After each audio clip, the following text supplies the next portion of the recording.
Good morning. क्या हुआ? Revise. Audible है। हाँ, रिवाइज करके आए capital budgeting. Yes ma'am. Yes ma'am.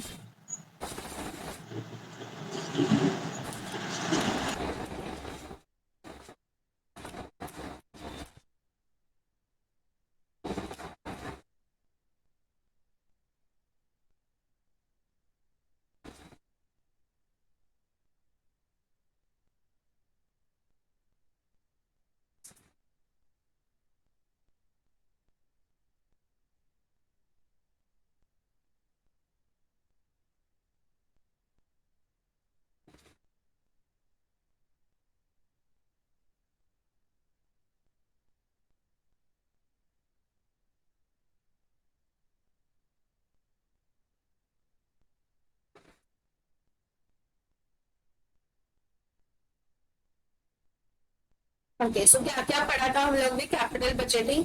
First we did the introduction, then evaluation of the projects, that is traditional approaches and modern approaches. In traditional approaches we have studied payback period and average rate of return. Payback period मतलब क्या? The length, the time taken by a project to recover by original investment, that will be a पे back period, right? जितना कम पे back period रहेगा मैं उस project को select करूंगी। If there are multiple projects, then a payback period which is having lowest project having lowest payback period will be selected.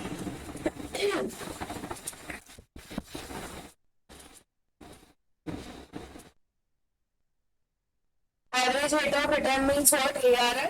ARR means net profit after tax, average net profit after tax upon average capital investment. Average capital investment means what?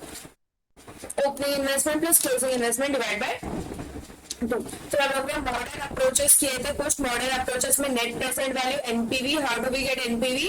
पीवीसीआर minus PVCO. It is the most common method use. NPV is the most common method use by most of the projects. हम लोग ये use करते हैं and it is very logical method also. So NPV because it has time value of money and it considers all the future cash flows. So net present value. What is then we have done profitability index. तो NPV क्या होता है? PVCM minus PVCO. And in profitability index क्या है? PVCI upon PVCO. फिर internal rate of return. Internal rate of return मतलब क्या? IRR. तो IRR is that rate of return where PVCI is equal to PVCO, that is where NPV is 0। And discounted payback period मतलब क्या? जितने भी पे back period है, मतलब जितने भी same like the pay back period, only it overcomes one limitation of time value of money. मतलब जो भी कैश फ्लोज है ना उसको डिस्काउंट करो, उसको प्रेजेंट टर्म्स में लेके आओ, कैश फ्लोज को डिस्काउंट करो, प्रेजेंट टर्म्स में लेके आओ एंड फिर तुम उसका प्रॉफिट निकालो, पे बैक पीरियड निकालो। ठीक है, that is discounted payback period. So we have covered introduction and we have covered evaluation of projects. अभी हम करेंगे कैपिटल रेशनिंग। कैपिटल रेशनिंग क्या होता है? फिर introduction to risk in capital budgeting. अब रिस्क में 6 टाइप के रिस्क कवर्ड है यहाँ पे। फिर concept of modified internal rate of return, annuity and perpetuity.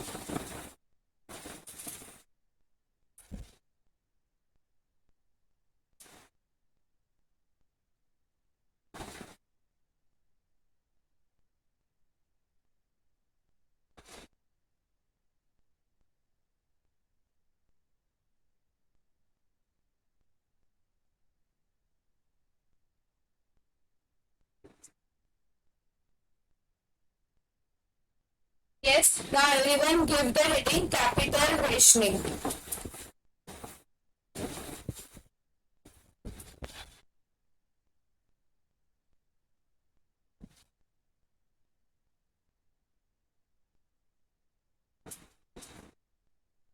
Capital rationing. अब कैपिटल रेशनिंग मतलब क्या? सी, एवरी वी ऑल नो कि हर कंपनी के पास या हर बिजनेस में जो फंड्स होते हैं, जो कैपिटल होता है, वो लिमिटेड होता है या अनलिमिटेड होता है? अवेलेबिलिटी, फंड्स का अवेलेबिलिटी क्या होता है? लिमिटेड होता है। कोई भी बिजनेस ऐसा है जिसके पास अनलिमिटेड पैसे होंगे? No, right. सो हमेशा पैसे जो है, पैसों का सप्लाई या अवेलेबिलिटी ऑफ द फंड्स क्या होता है? हमेशा लिमिटेड होता है। तो बिजनेस को उस लिमिटेड फंड के अंदर क्या करना पड़ता है? अपना सब काम करना पड़ता है। तो वो जो लिमिटेशन है ना, या वो जो शॉर्टेज है फंड्स का, वो क्या बताता है? That is nothing but a capital rationing. Capital rationing. Rationing मतलब क्या?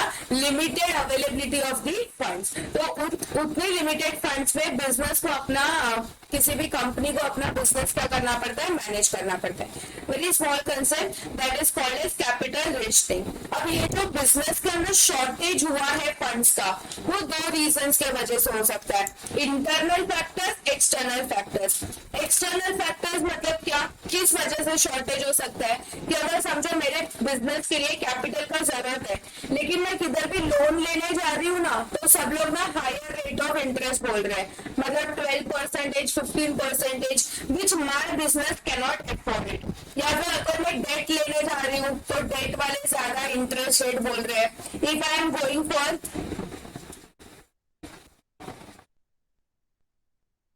If I am going for preference shares, so they are asking me higher dividend. So these are called as external factors. So when I am trying to raise funds from outsiders, from the external factors, they are asking me higher rate of return, which I cannot afford it, and for which reason there is a shortage of funds in my business. So these are called as external factors. External factors को finance की language में hard capital rationing बोला जाता है। क्या बोला जाता है? Hard capital rationing. And there are some internal factors. Internal factors मतलब क्या? कि जो मेरा मैनेजमेंट है कंपनी का, जो मैनेजर है, जो फाइनेंस मैनेजर है, he is not giving me adequate debt equity ratio. वो मेरे को ना डेट इक्विटी रेशियो बराबर नहीं दे रहा है, या he is telling me that don't raise the debt. तो अगर इंटरनल फैक्टर्स, बिजनेस के इंटरनल फैक्टर्स की वजह से अगर शॉर्टेज हो रहा है कैपिटल का, then it is called as internal capital rationing, और it is called as soft capital rationing. Understood? So write down the notes on this.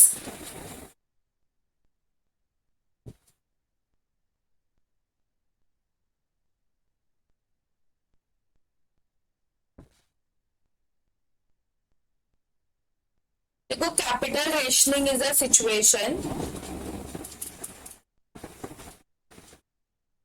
Capital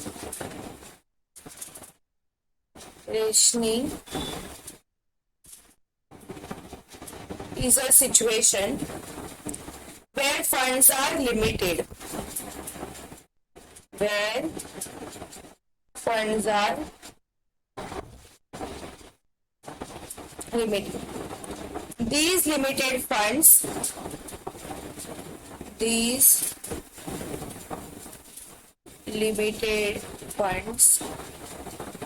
are to be utilized in the best possible manner. ठीक है? Capital rationing क्या है? Capital rationing is a situation where the funds are limited. These limited funds are to be utilized in the best possible manner. और कौन सा technique use करेंगे हम लोग बेस्ट यूटिलाइज करने को? By using profitability index technique. By using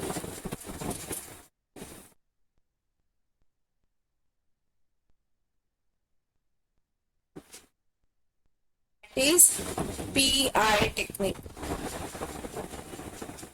क्या है प्रॉफिटेबिलिटी इंडेक्स टेक्निक? क्या है? What is profitability index technique? What is the formula? PVCI upon PVCO. तो ये क्या डिनोट करता है? What does this denote? PVCI upon PVCO. That every 1 rupee of outflow, how much inflow shall I generate? ये क्या बताता है? हर एक रुपया जो मेरे बिजनेस से बाहर जाने वाला है, जो भी मेरे बिजनेस से आउटफ्लो होने वाला है, for every 1 rupee how much inflow I should generate, that shows the profitability index. So it is the best technique. जब आपके पास कैपिटल शॉर्टेज है तो आप क्या चाहते हो कि आपके बिजनेस का एक एक रुपया जो है वो क्या हो, यूटिलाइज हो.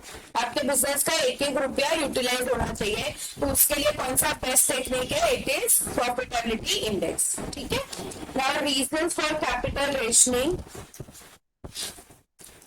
Next is reasons for capital rationing. So there are two reasons.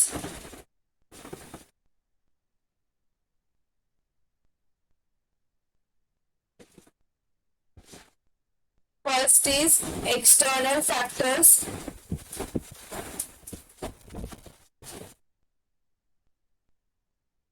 And internal factors.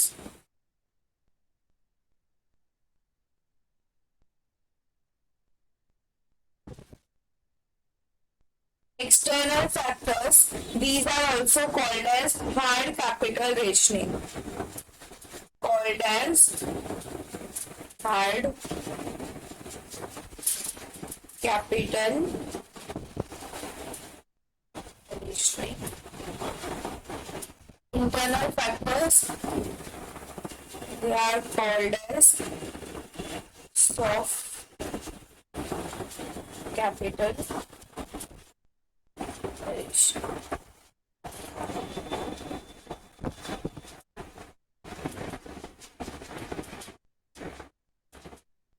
From theory point of view, it is important. वो लोग पूछ सकते हैं hard capital rationing, soft capital rationing क्या है. So external factors are called as hard capital rationing, internal are called as soft capital rationing, and which is the technique that you will use in capital rationing? Profitability index.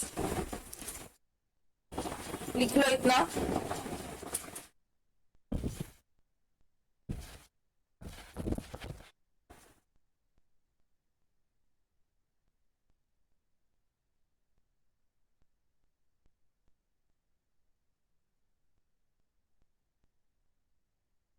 Done, ma'am. Okay.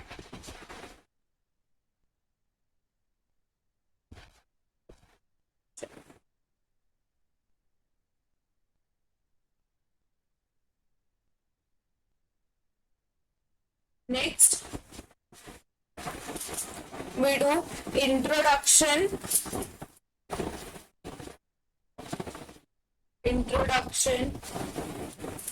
to risk analysis in capital budgeting. Introduction to risk analysis in capital budgeting. Now understand, ये जो risk analysis है ना, it is a completely different chapter. अगर तुम capital budgeting को बोलो तो जो हमने टेक्निक सीखे ना, वहाँ पे capital budgeting खत्म हो जाता है. risk analysis पूरा एक chapter भी अलग है. But since it is associated with the capital budgeting, इसने मॉड्यूल में क्या किया है, इसको capital budgeting के साथ merge कर दिया. Now understand how does the risk analysis operate. See कैसे होता है ना, हम लोग जो भी प्रोजेक्ट सिलेक्ट कर रहे थे, इतने देर से हम लोग ने 6 टेक्निक्स किया, पेबैक पीरियड, आईआरआर वगैरह सब किया, एनपीवी मेथड किया. जो आउटफ्लो था वो आउटफ्लो कभी हो रहा था, टुडे और in future. Today. And when is the inflow? Future. Inflow was in future, and future is uncertain. Future is uncertain. और जब कोई चीज अनसर्टन होती है ना, तब लाइफ में रिस्क आता है. जब भी कोई चीज अनसर्टन होती है तब क्या होता है, रिस्क फैक्टर आ जाता है. अब अगर सपोज मैं एफडी में पैसा डालती हूँ, ठीक है, if I invest in FD, then what will happen, I know कि मेरे को कितना रेट ऑफ इंटरेस्ट मिलने वाला है एफडी में. मेरे को पहले पता होता है 7% 8%. जब एफडी फिक्स डिपॉजिट का सर्टिफिकेट मिलता है, स्टार्टिंग में जब आप फिक्स डिपॉजिट खरीदते हो और आपको सर्टिफिकेट मिलता है, तभी उस उसके ऊपर क्या रहता है, इंटरेस्ट का परसेंटेज दिया रहता है कि 7% या 8% आपको इंटरेस्ट मिलेगा। तो 7 और 8% जो इंटरेस्ट मिल रहा है मतलब वो फिक्स है, मेरे को पता है कि मेरे को फ्यूचर में 7 या 8% मिल रहा है। तो देयर इज सर्टेनिटी। तो अगर सर्टेनिटी है तो क्या उसमें रिस्क है? क्या एफडी के अंदर रिस्क होता है? क्या फिक्स डिपॉजिट रिस्की होते हैं? नहीं, फिक्स डिपॉजिट रिस्की नहीं होते। क्या चांसेस होते हैं फिक्स डिपॉजिट डूबने का? आर देयर चांसेस कि आपका फिक्स डिपॉजिट में पैसा डूबेगा? नहीं, राइट। अगर आपने 5 साल के लिए फिक्स डिपॉजिट निकाला है तो 5 साल के बाद आपको आपका इन्वेस्टमेंट वापस मिल जाएगा with confirm interest. Rate of interest आपका फिक्स रहेगा और आपको इंटरेस्ट वापस मिल जाएगा। लेकिन यही अगर मैं शेयर्स का बात करूँ, शेयर मार्केट का बात करूँ, तो शेयर मार्केट में जो फ्यूचर में प्राइस होने वाला है या फ्यूचर में मेरे को जो रिटर्न मिलने वाला है, आर दे सर्टन और आर दे अनसर्टन? फ्यूचर में मेरे को शेयर से जो भी रिटर्न मिलने वाला है, do I know that? I don't know that. So that is uncertain. Since it is uncertain there is a risk. Since it is uncertain there is a risk. तो जहां पे भी अनसर्टेनिटी आता है ना वहां पे रिस्क आता है। तो फाइनेंशियल मैनेजमेंट क्या बोलता है, फाइनेंस क्या बोलता है कि जब भी अगर आपको लगता है कि कहीं पे रिस्क है तो आपको उस रिस्क को आपकी कैपिटल बजटिंग में क्या करना पड़ेगा, कंसिडर करना पड़ेगा। अब जैसे कि एग्जांपल समझो कि अब मैं आज प्रोजेक्ट ए को इवैल्यूएट कर रही हूँ। सपोज एक प्रोजेक्ट ए आया, उस प्रोजेक्ट ए को मैं इवैल्यूएट कर रही हूँ, ठीक है। वो प्रोजेक्ट ए का outflow today's outflow is say 4 lakh rupees. Outflow कितना है टुडे? 4 लाख रुपीज। और मैंने फ्यूचर का कैश फ्लो देखा तो फ्यूचर का कैश फ्लो आया 5 लाख रुपीज। तो मेरा एनपीवी पॉजिटिव है या नेगेटिव है? पॉजिटिव 4 लाख रुपीज है और फ्यूचर के इनफ्लोज को मैंने प्रेजेंट वैल्यू में कन्वर्ट किया और प्रेजेंट वैल्यू आया 5 लाख रुपीज। तो माय एनपीवी इज पॉजिटिव और negative? Positive. Positive. So will I accept the project or reject the project? Accept. I will Accept accept the the project. तो मैंने accept कर लिया और मैंने क्या बोला कि हाँ मेरे को फ्यूचर में 5 लाख मिलेगा, 5 लाख मिलेगा, 5 लाख मिलेगा। ऐसा मैंने बोला कि मेरे को फ्यूचर में 5 लाख मिलेगा, 5 लाख मिलेगा, 5 लाख मिलेगा। लेकिन फ्यूचर तो अनसर्टेन है। फ्यूचर में जाके बिजनेस इतना नहीं चला और मेरे को सिर्फ 3 लाख रुपए ही मिला। बिजनेस इतना नहीं चला और मेरे को रिटर्न्स कितना मिला? सिर्फ 3 लाख रुपीज मिला। Now tell me my NPV is positive और नेगेटिव? Negative negative. अब मेरा एनपीवी क्या हो गया? नेगेटिव हो गया। मेरा आउटफ्लो 4 लाख और इनफ्लो 3 लाख। तो अब तो मेरा एनपीवी नेगेटिव हो गया, तो अभी तो मैं मर गई। समझा? तो ये क्या हो गया? तो इसका मतलब क्या कि फ्यूचर में कितना कैश इनफ्लो आने वाला है उसमें हमेशा क्या रहेगा? रिस्क रहेगा, क्योंकि वो सर्टेन नहीं है। मैं अभी से बोल रही हूँ कि मेरे को 5 लाख मिलेगा, 5 लाख मिलेगा, 5 लाख मिलेगा, पर क्या गारंटी है कि मेरे को उस प्रोजेक्ट में 5 लाख मिलेगा फ्यूचर में? नहीं, कुछ ना कुछ तो रिस्क रहेगा। There is no certainty. So inflows are uncertain and since there is uncertainty there will always be risk। हमेशा उससे क्या रहेगा? रिस्क इन्वॉल्व रहेगा, ठीक है। तो उस रिस्क को हम अपने कैपिटल बजटिंग के डिसीजन में कैसे यूज करेंगे, उस रिस्क को हम अपने कैपिटल बजटिंग के डिसीजन में कैसे यूज करेंगे, उसके लिए इन्होंने 6 टेक्निक्स दिए हैं। Okay, there are 6 techniques given how which we can use for applying into the capital budgeting. Okay.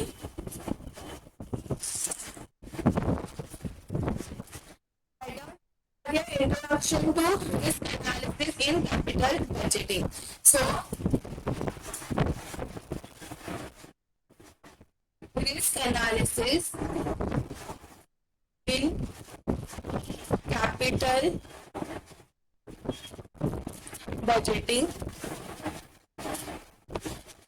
helps a firm to take better investment decision.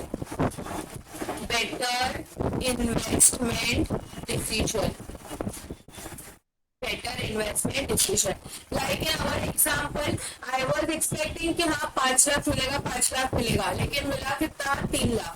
So there was a risk in that. तो अगर मैं उस risk को पहले ही identify कर लेती और पहले ही अपने डिसीजन में कंसिडर कर लेती, then I would have not accepted the project and I would have saved the money. Okay, तो मैंने उस रिस्क को कंसिडर नहीं किया, इससे मेरा एनपीवी क्या हो गया, पॉजिटिव आया, मैंने एक्सेप्ट कर लिया.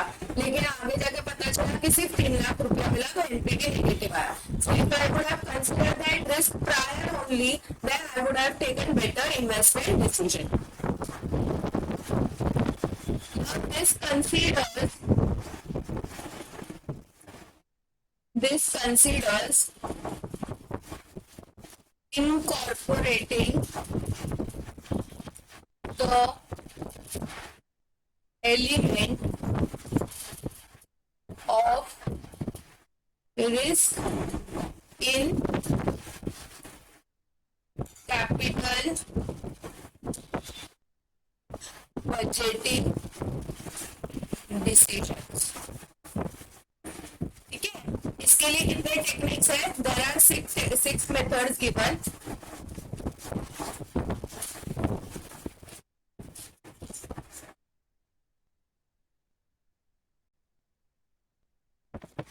For this there are 6 methods given, जो हमने ऊपर डिस्कस किए हैं. अब हम एक एक करके डिस्कस करते हैं इसको. First is risk adjusted discount rate method. Risk adjusted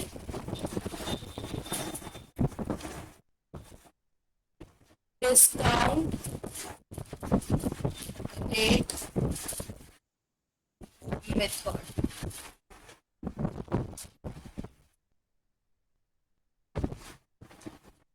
Which is also called as RADR method. क्या लिख लो?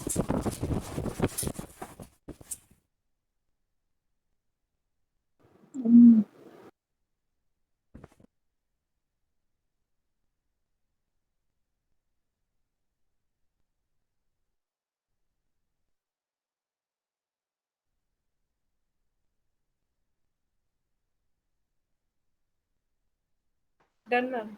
Yes? Yes. चलो अपना एक बार वो जो IRR वाला सम सॉल्व किया था उस पे जाओ. IRR वाले सम पे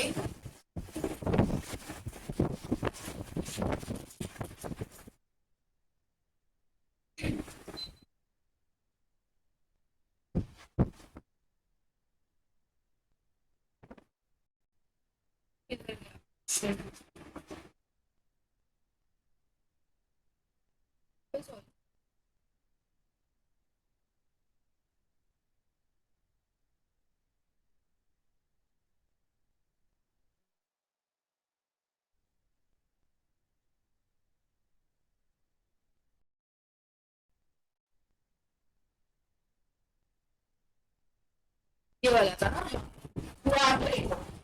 यहाँ पे क्या हुआ कि discounting factor, when discounting factor was 12%, how much was my PVCI? 1,13,921. और जब मेरा डिस्काउंटिंग फैक्टर 16% हुआ, मतलब जब मैंने फ्यूचर कैश फ्लोज को डिस्काउंट किया कितने परसेंटेज पे? 16% पे, तो मेरा पीवीसीआई कितना हो गया? 1,04,481. मतलब when I am increasing the discounting factor, there is a decrease in the PVCI.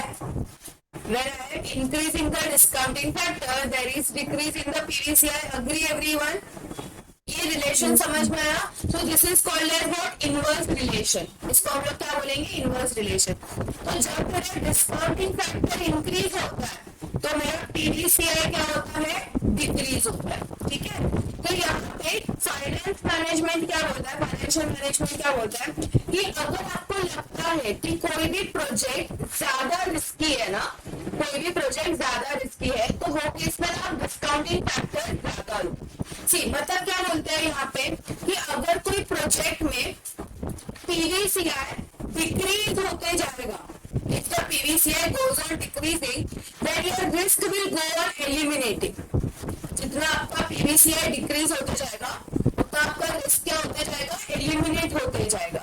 Suppose मेरे को गवर्नमेंट ने 2 प्रोजेक्ट दिया है, एक है गार्डन कंस्ट्रक्ट करने का और दूसरा है सी लिंक बनाने का। एक है गार्डन कंस्ट्रक्ट करने का और दूसरा है सी लिंक बनाने का। Tell me which project is more risky in this, which project is more risky, construction of garden और construction of sea link. Sea link मतलब पानी के बीच में ब्रिज बनाने का। तो कौन सा प्रोजेक्ट ज्यादा रिस्की है, सी लिंक वाला ज्यादा रिस्की है। तो सपोज अगर मैं गार्डन वाला प्रोजेक्ट बना रही हूँ तो गार्डन वाले प्रोजेक्ट का मैंने पीवीसीआई कैलकुलेट करने के लिए समझो 10% डिस्काउंट रेट लिया है। तो ये मेथड बोलता है कि अगर गार्डन वाले इसके लिए, गार्डन वाले प्रोजेक्ट के लिए for the garden project which is risky or not risky, not risky। तो अगर इसके लिए I am taking discounting factor at 10%, then for ceiling project, for ceiling project which is more risky, don't use same discounting factor, same discounting factor मत use करो। तो मैं higher discounting factor use करूंगी, lower use करूंगी, lower, higher use करूंगी, ठीक है। Discounting factor ज्यादा यूज करूंगी, मतलब 12% या 14 या 16%, ठीक है। क्यों? अगर ये डिस्काउंटिंग फैक्टर ज्यादा होते जाएगा तो इससे क्या फर्क पड़ेगा, अगर discounting factor will increase then my PVCI will decrease. और अगर ये डिक्रीज पीवीसीआई पे and this decrease PVCI, if still your project is giving NPV positive, then you accept the project। कि पीवीसीआई कम करने पे भी अगर अभी भी आपका प्रोजेक्ट क्या है, पॉजिटिव रिटर्न्स दे रहा है, तो फिर आप उसको एक्सेप्ट करो। लेकिन अगर आपका पीवीसीआई नेगेटिव दे रहा है तो आप उसको रिजेक्ट करो। एटलीस्ट आपने उस रिस्क को कंसीडर कर लिया अपने प्रोजेक्ट में। आया समझ में इतना? इससे इसका नाम क्या है, रिस्क एडजस्टेड डिस्काउंट रेट। हम जो डिस्काउंट रेट है उसको किसके साथ एडजस्ट कर रहे हैं, रिस्क के साथ एडजस्ट कर रहे हैं। तो जो कम रिस्की है उसका डिस्काउंटिंग फैक्टर कम रहेगा, जो ज्यादा रिस्की है उसका डिस्काउंटिंग फैक्टर ज्यादा रहेगा। क्या फर्क पड़ेगा हायर डिस्काउंटिंग रेट से, मेरा पीवीसीआई डिक्रीज होगा because this is an inverse relation. मेरा discounting factor will increase, my PVCI will decrease. इस वजह से मेरा पीवीसीआई डिक्रीज होगा। अगर ये पीवीसीआई डिक्रीज होने के बाद भी, मतलब मैं एकदम कम पीवीसीआई लेके भी अगर अभी भी वो प्रोजेक्ट पॉजिटिव रिटर्न दे रहा है, मतलब वो प्रोजेक्ट जेन्युइनली अच्छा है, मतलब पॉजिटिव रिटर्न है, तो मैं उस प्रोजेक्ट को एक्सेप्ट करूंगी। अंडरस्टूड? यस। चलो थियरी लिख लो इसके लिए। Write down with me.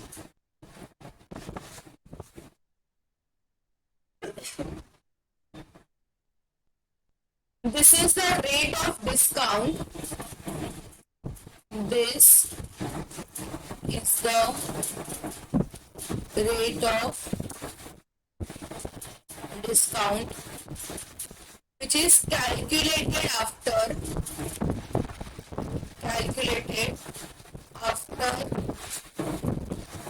incorporating risk in capital budgeting decisions. If a project has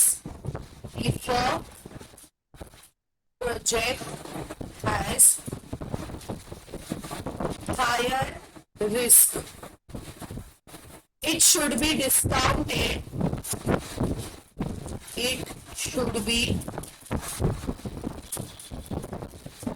discounted at a higher rate. should be discounted at a higher rate. इसलिए क्या होगा? If a project is discounted at a higher rate, then the PVCI decreases. Okay. And if NPV is positive and this reduced PVCI also, then the project should be accepted. Then the project should be accepted. Clear?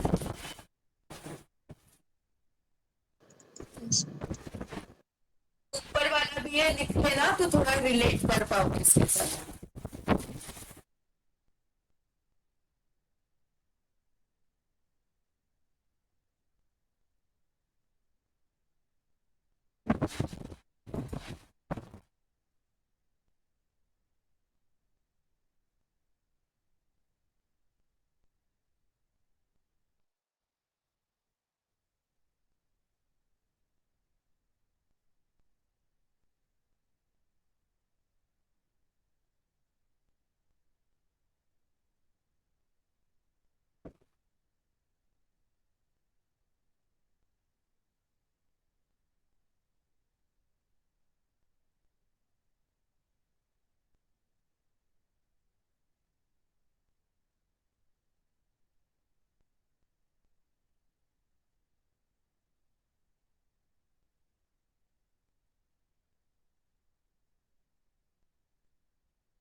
Yes, sir. This was the first method, that is risk adjusted discount rate.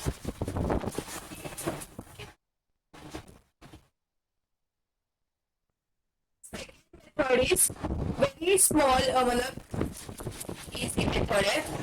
Certainty equivalent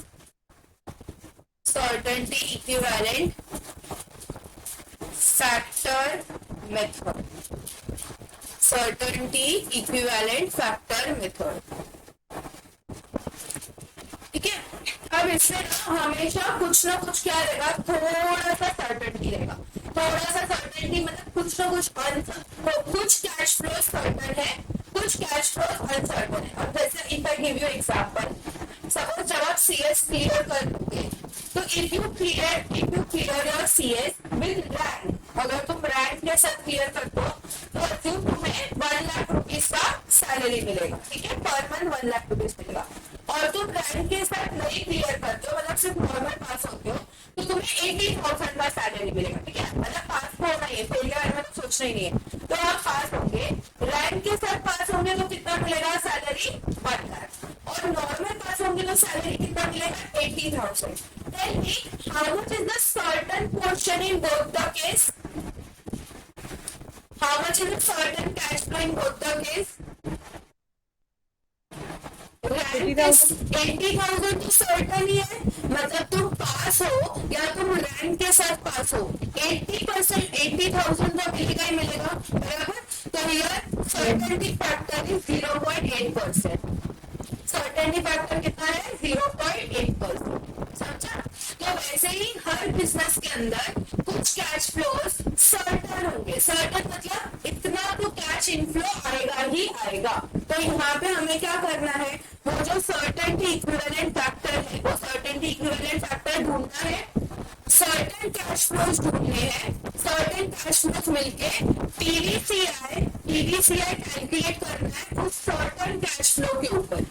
PVCI calculate करना है उस certain cash flow के ऊपर and फिर check करना है मेरा NPV positive आता है या नेगेटिव आता है। आया समझ में इतना? Yes, ma'am. So what we will do in this method,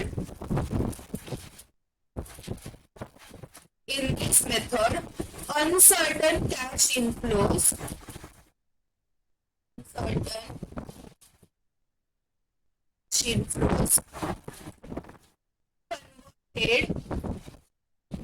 are converted into certain cash inflows,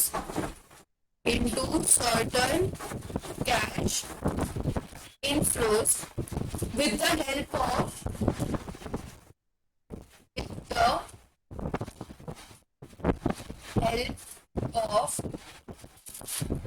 certainty equivalent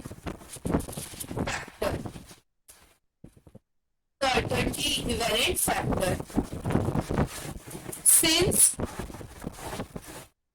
certain cash inflows do not bear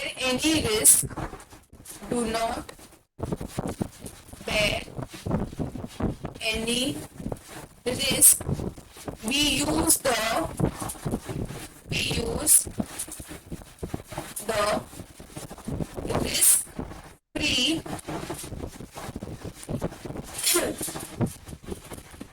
risk-free rate of discount.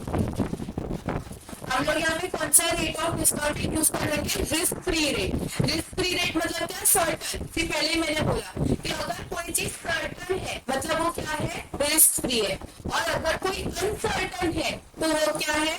Risky है। So here we are going to consider certain cash inflows. तो if you are considering certain cash inflows तो तुम कौन सा rate लोगे? You will take the risk free rate. Okay, चलिए तो side में लिख देना यहाँ पे, if anything is certain then it is risk free. What is the relation? if कोई चीज certain है तो उसमें ना रिस्क नहीं होता, it is risk free. लेकिन अगर कोई uncertain है, कोई चीज uncertain है तो वो क्या हो जाती है? रिस्की हो जाती है। ठीक है, तो यहाँ पे तुम ढूंढोगे कैसे? कैश इक्विवेलेंट फैक्टर कैसे ढूंढोगे? Cash equivalent factor is equal to certain cash inflows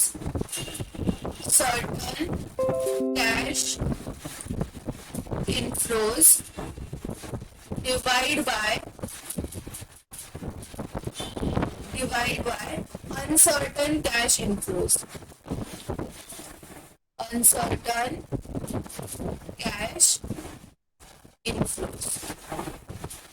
Certain cash inflows divided by uncertain cash inflows.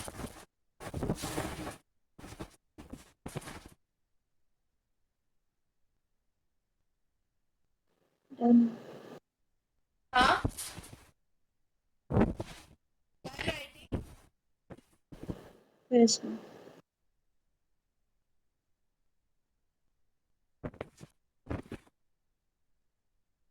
Third method is sensitivity analysis.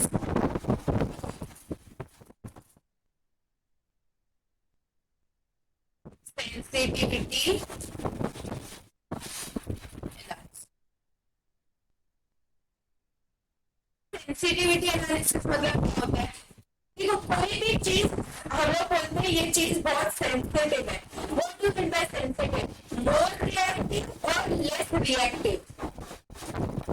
More reactive. More reactive. और मुझे ना कोई भी पर्सन अगर जल्दी से रिएक्ट करता है तो क्या बोलते हैं कि बहुत सेंसिटिव है, राइट? तो if your project is highly sensitive और तुम्हारा प्रोजेक्ट का जो एनपीवी है एनपीवी अगर वो हाईली सेंसिटिव है किसके तरफ? अलग अलग फैक्टर्स के तरफ। अब देखो, अगर मैं आउटफ्लो का बात करूं, if I talk about the outflow, तो आउटफ्लो तो सर्टन है कि वो तो प्रेजेंट फ्लो है, तो आउटफ्लो के लिए इतने फैक्टर्स नहीं है। लेकिन अगर मैं इनफ्लो का बात करूं तो present value of cash inflow कौन से फैक्टर्स पे डिपेंड करता है?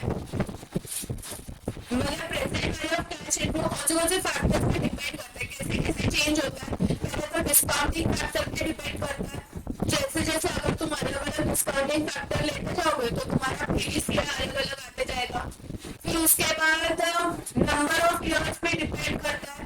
अगर कम नंबर ऑफ ईयर्स रहेंगे, समझो 3 साल अगर है तो पीवीसीआर कम रहेगा। अगर 7 ईयर्स है तो पीवीसीआर ज्यादा रहेगा। Yes, so your inflow is dependent upon various factors. Discounting factors कितना होंगे, नंबर ऑफ ईयर्स कितना होगा, ठीक है। तो तुम्हारा जो इन्फ्लो है ना, इकोनॉमिक कंडीशंस क्या होंगे, इकोनॉमिक कंडीशंस उस फ्यूचर ईयर में इकोनॉमिक कंडीशंस क्या होंगे। इकोनॉमी मतलब क्या, देश के इकोनॉमिक कंडीशंस कैसे होंगे, जीडीपी वगैरह कैसा होगा। तो ये सारी चीजों के ऊपर ना मेरा इन्फ्लो डिपेंडेंट है। ओके, तो inflow is dependent on so many factors. तो फाइनेंशियल मैनेजमेंट क्या बोलता है, that there are so many factors, you identify that your NPV is most sensitive to which factor, most sensitive to which factor। मतलब क्या change होने से NPV के अंदर हाईली चेंजेस आ रहे, ड्रास्टिकली चेंजेस आ रहे। अगर मैं एग्जांपल दूं तो सपोज आपका ग्रुप 2 है, ठीक है। अब ग्रुप 2 में कौन से सब्जेक्ट्स है आपके, सीएमए है, एफएम है और दो कौन से है, SLCM और EBCL। ईबीसीएल और एसएमसीएल, ठीक है। तो समझो एफएम को छोड़ के आपके बाकी 3 सब्जेक्ट्स ठीक ठाक हो गए हैं, ठीक है, मतलब उसमें आप पासिंग स्कोर कर लोगे, 50-50 आ जाएगा। लेकिन एफएम ऐसा सब्जेक्ट है कि अगर आपने एफएम में स्कोर किया तो आप पास होगे, लेकिन अगर आपका एफएम ठीक से नहीं हुआ तो फिर आप क्लियर नहीं हो सकते, ठीक है। That means your result is highly sensitive to what, it is highly sensitive to FM. बाकी 3 सब्जेक्ट्स को हाईली सेंसिटिव नहीं है। Your result is highly sensitive to one factor. तुम्हारे रिजल्ट पे चारों सब्जेक्ट्स अफेक्ट करने वाले हैं, ठीक है, सीएमए, एफएम और बाकी दोनों भी, चारों भी अफेक्ट करने वाले हैं तुम्हारे रिजल्ट के ऊपर। लेकिन हाईली सेंसिटिव किस पे डिपेंड करेगा, हाईली पास या फेल किस पे डिपेंड कर रहा है, तुम्हारा एफएम के ऊपर डिपेंड कर रहा है, बराबर। जैसे एग्जाम्पल कि अगर एफएम का पेपर चल रहा है तो तुम क्या बोलोगे, सिर्फ एक पेपर में पास हो गया तो मैं पास हो गया, बराबर। तो तुम्हारा पास या फेल का रिजल्ट किस पे डिपेंड कर रहा है, एक इस पे। That means your final outcome is dependent on, is highly sensitive to this one paper.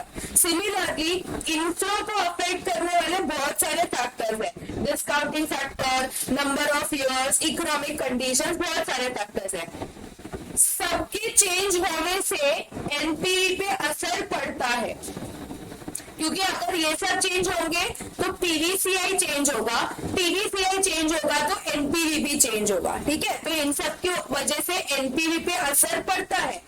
But सबसे ज्यादा सेंसिटिव कौन से फैक्टर के लिए, मतलब किसी एक फैक्टर का थोड़ा सा चेंज होने की वजह से मेरा एनपीवी बहुत ज्यादा चेंज हो जाता है, इट इज वेरी सेंसिटिव, बहुत ज्यादा चेंज हो जाता है। तो फाइनेंशियल मैनेजर ये आइडेंटिफाई करेगा, फाइनेंशियल मैनेजर सेंसिटिविटी एनालिसिस करेगा, he will identify that because of the change in which factor my NPV is highly affected, and उस अफेक्ट वो जो फैक्टर है जिससे ज्यादा सेंसिटिव है, the financial manager will try to control that factor, ताकि ये सेंसिटिविटी एनालिसिस को वो कंट्रोल कर सके। आया समझ में? Yes ma'am। थियरी लिख ले। Yes ma'am। लिखो, NPV is the result, NPV is the result of various factors like cash inflows, the discounting rate,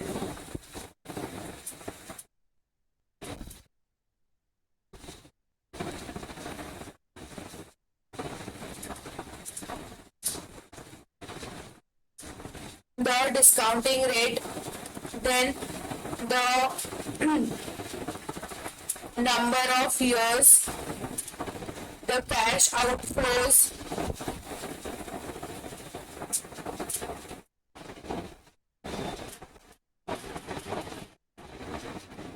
etc. If one of these factors change, if one of these factors change, NPV also changes. NPV also changes. Sensitivity analysis.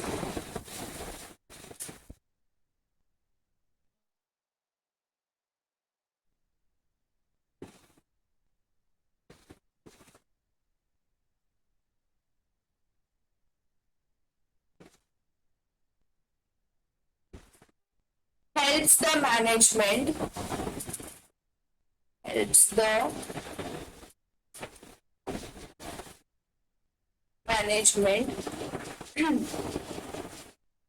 in identifying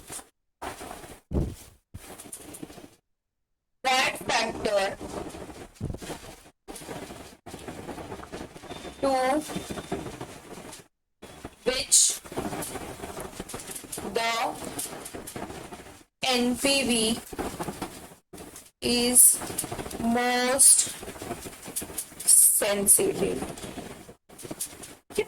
In this method,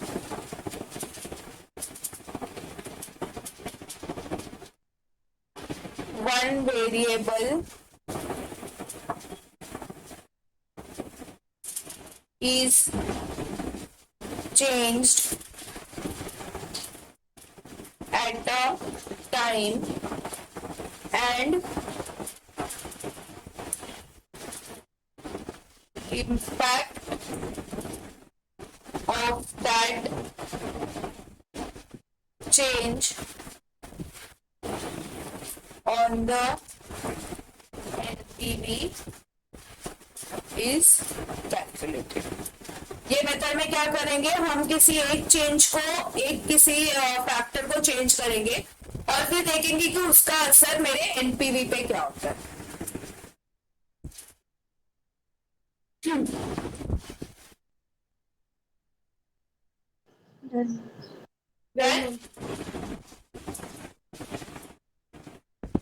Done writing? Yes, ma'am. Next method is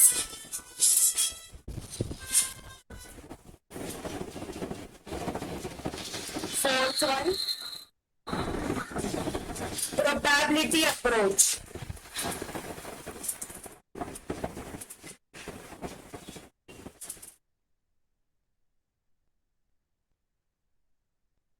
Probability approach.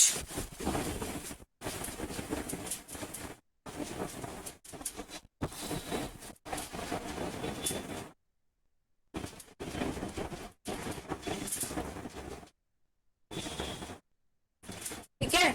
Now see what happens in probability approach. जो आपके जो भी inflows रहेंगे, बराबर, वो या तो कुछ इन्फ्लोज आपके सर्टन होंगे, कुछ इन्फ्लोज आपके अनसर्टन होंगे. अब ये जो अनसर्टन रहेंगे ना, इनका जो सर्टन कैश इन्फ्लोज है ना, उनका ना कुछ तो भी एक प्रोबेबिलिटी रहेगा. ठीक है. मतलब अगर मैं समझो कि कैश इन्फ्लोज जो हो रहे हैं इकोनॉमिक कंडीशन पे डिपेंड करते हैं. मेरा कैश इन्फ्लोज कितना है वो किस पे डिपेंड करेगा, इकोनॉमिक कंडीशन पे डिपेंड करता है. तो अब वो इकोनॉमिक कंडीशंस गुड हो सकते हैं, बैड हो सकते हैं या वर्स्ट हो सकते हैं. ये जो इकोनॉमिक कंडीशंस है ये या तो गुड हो सकते हैं, या तो बैड हो सकते हैं, या तो वर्स्ट हो सकते हैं. तो गुड होने का प्रोबेबिलिटी है समझो 0.3. ठीक है. बैड होने का प्रोबेबिलिटी है 0.2 और वर्स्ट होने का प्रोबेबिलिटी है 0.5. तो टोटल मिलाकर 1 आता है. ठीक है.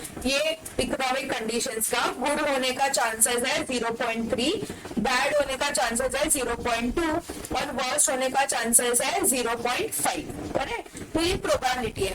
तो मैं क्या करूंगी, हर कैश फ्लो को इस प्रोबेबिलिटी के साथ मल्टीप्लाई करूंगी and then I will calculate my expected cash inflow and then I will calculate my expected cash inflow. Understood?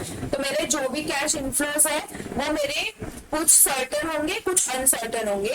तो इनको मैं देखूंगी कि इनका प्रोबेबिलिटी कितना है। Probability will be given in the question, so I will check that how much is the probability and then I will calculate my cash inflows. I will calculate my expected cash inflows. Understood? Yes. तो लिखो, when a firm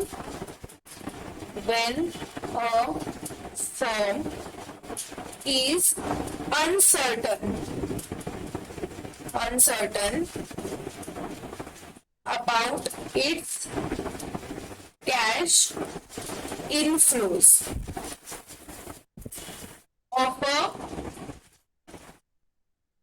particular year, अगर मेरे को एक किसी particular year के इन्फ्लोस के बारे में ज्यादा नहीं पता, मतलब अगर मैं अनसर्टन हूँ, तो मैं क्या करूंगी, उनको सर्टन बनाने के लिए उनके लेकिन जो प्रोबेबिलिटीज है, जो फैक्टर्स है, that I know, so in that case I will adopt what probability approach. So when a firm is uncertain about it's cash inflows of a particular year but certain that the cash inflows will be from a given set only। मतलब देखो, हमने क्या लिया था, हमने economic condition लिया था। Economic condition या तो गुड होगा, या तो बैड होगा, या तो वर्स्ट होगा। गुड होने का चांसेस कितना है उसका, मतलब इकोनॉमिक कंडीशन का गुड होने का चांसेस कितना है 0.3, बैड होने का 0.2, वर्स्ट होने का 0.5। मतलब गुड, बैड या वर्स्ट जो भी हो, मेरे को कैश फ्लो तो होने वाला है, उन तीनों में से होगा। कौन सी सेट में से होगा वो मेरे को नहीं पता, गुड में से होगा, बैड में से होगा या वर्स्ट में से होगा, वो मेरे को नहीं पता। But I am certain that there will be cash inflows. ठीक है, I am certain that there will be cash inflows. तो I am uncertain about the cash inflows, but I am certain कि उसी गिवन सेट में से मेरे को कुछ तो भी कैश इनफ्लोस होगा। देन प्रोबेबिलिटी अप्रोच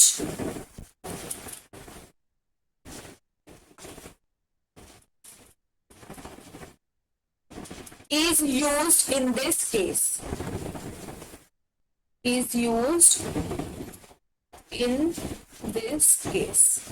इसमें लोग क्या यूज करेंगे, प्रोबेबिलिटी अप्रोच यूज करेंगे। According to this method,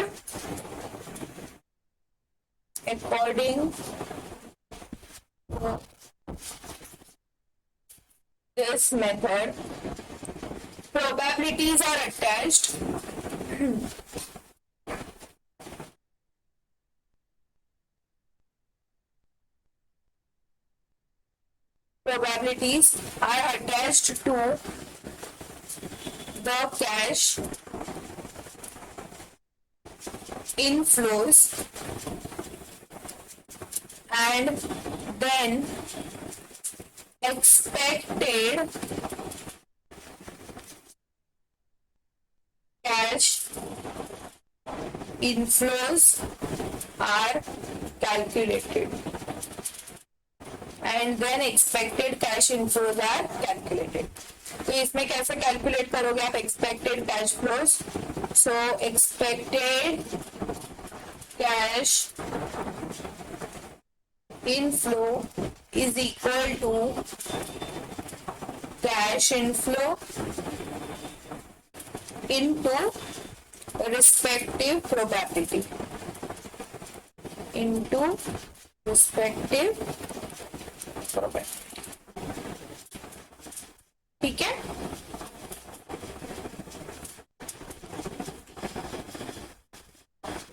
Yes. Yes.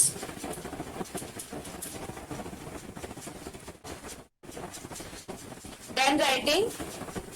Done, ma'am. Yes. Next is standard deviation. Standard deviation. Have you heard about this word standard deviation? Yes, ma'am. Yes. पढ़ा है? क्या होता है इसका मतलब? What do we mean by standard deviation? याद करो कहाँ पे किया था हमने? Mean median mode mean median mode में क्या रहता है? तो क्या होता है standard deviation? Standard deviation, if you remember, standard deviation के लिए पहले हमें एक्स बार ढूंढना पड़ता है, अगर याद होगा तो। एक्स बार मतलब क्या? Average. X bar means what? Mean. Mean is denoted by X bar. तो मीन मतलब क्या? एवरेज। और स्टैंडर्ड डेविएशन मतलब क्या? Standard deviation this shows the degree. Standard deviation क्या बताता था? मुझे डिग्री बताता है कि मेरा एक्चुअल अमाउंट मेरे एवरेज से कितना डेविएटेड है। स्टैंडर्ड डेविएशन क्या बताता है? मेरा एक्चुअल जो अमाउंट है, एक्चुअल या एक्सपेक्टेशंस जो है, वो मेरा एवरेज, मेरे मीन से कितना डेविएटेड मतलब क्या? कितना दूर फैला हुआ है, कितने डिस्टेंस पे है, उसको हम लोग बोलते हैं स्टैंडर्ड डेविएशन। समझा कि ऑन एन एवरेज मेरा जो एवरेज है, उस एवरेज से मेरा एक्चुअल कितने दूरी पर है, that is called as what? Standard deviation. It is denoted by what? It is denoted by the standard deviation.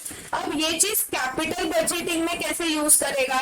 Suppose दो प्रोजेक्ट है, एक है प्रोजेक्ट ए, दूसरा है प्रोजेक्ट बी। प्रोजेक्ट ए का स्टैंडर्ड डेविएशन है सपोज 10 और प्रोजेक्ट बी का हम लोग अमाउंट में लेते हैं, सपोज 1 लाख है और इसका स्टैंडर्ड डेविएशन है 30,000। इसका मतलब क्या? इसका स्टैंडर्ड डेविएशन 1 लाख है और इसका स्टैंडर्ड डेविएशन 30,000। इसका मतलब क्या कि प्रोजेक्ट ए अपने एवरेज इनफ्लो से कितना डेविएटेड है, मतलब कितने दूरी तक दे रहा है एक्सपेक्टेशन? 1 लाख रुपए का डिफरेंस है उसके एवरेज में और उसके एक्सपेक्टेशंस में। 1 लाख रुपए का डिफरेंस है। जबकि प्रोजेक्ट बी में कितने का डिफरेंस है एवरेज में और उसके एक्सपेक्टेशंस में? 30,000 का डिफरेंस है। टेल मी, कौन सा प्रोजेक्ट चूज करोगे? जिसका डिफरेंस ज्यादा या जिसका डिफरेंस कम? डिफरेंस कम। जिसका डिफरेंस कम रहेगा उस प्रोजेक्ट को हम एक्सेप्ट करेंगे। ठीक है, तो स्टैंडर्ड डेविएशन मतलब क्या कि एक प्रोजेक्ट मेरे को कितने डिग्री पे डिफरेंस दे रहा है। किसका डिफरेंस बात कर रहे हैं हम लोग कि रिस्क जो है, रिस्क कितना कवर कर रहा है मेरे ऑन एन एवरेज से, ये प्रोजेक्ट कितना रिस्क कवर कर रहा है। स्टैंडर्ड डेविएशन को कैलकुलेट कैसे करना है, इसका फॉर्मूला वगैरह we will do in the portfolio management chapter। ठीक है, पोर्टफोलियो मैनेजमेंट में सिक्योरिटी वगैरह है, तो वहां पे हम लोग सीखेंगे स्टैंडर्ड डेविएशन कैलकुलेट कैसे करना है। थोड़ा सा सिर्फ थियोरी लिख लो इसके लिए। Standard deviation is a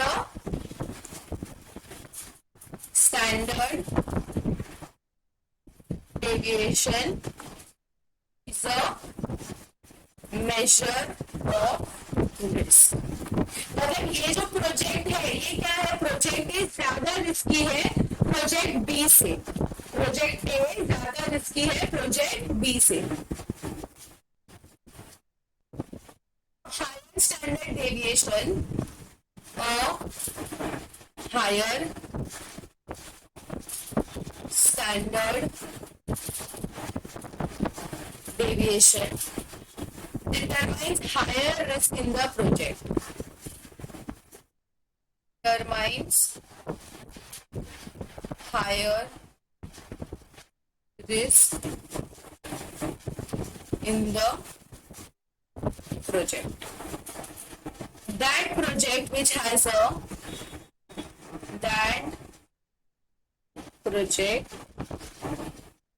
which has a lower standard deviation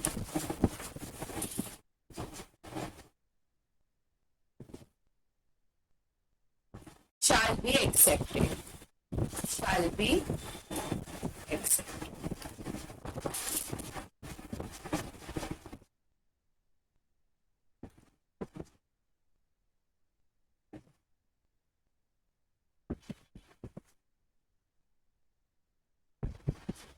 Done, ma'am. Done? So this was the fifth measure of risk कि हम लोग रिस्क को हमारे कैपिटल बजटिंग डिसीजंस में कैसे कैसे यूज करेंगे. And last one is modified internal rate of return. Internal rate of return. Tell me IRR पे क्या होता है? What happens at IRR? Trial and error basis पे निकालते हैं. हाँ, पर क्या कौन से रेट को हम IRR बोलेंगे? जिसमें PVCI is equals to Yes. PVCO. So what happens at IRR? PVCI is equal to PVCO. ये क्या है? Modified internal rate of return. Modified IRR.